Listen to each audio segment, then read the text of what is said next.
sagt, kann ich noch einmal zurückgehen? Kann ich noch einmal neu machen? Nein. Er sagt, Alhamdulillah, das geht nicht. Es gibt nur zwei Wege, Paradies und Hölle. Subhanallah. Es geht nicht, du kannst nicht zurückgehen und noch einmal machen. Wir müssen jeden Tag Alhamdulillah, Allah erwähnen. Sehr wichtig. Immer sagen Alhamdulillah, Allah Akbar.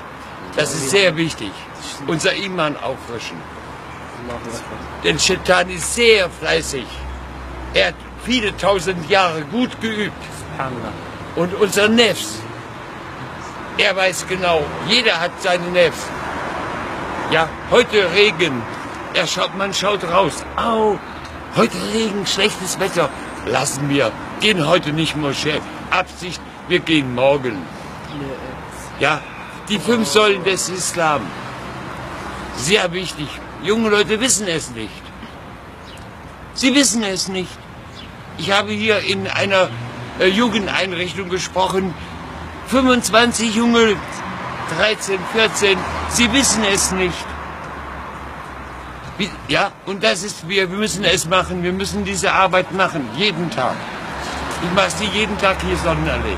Salam alaikum. Alaikum salam.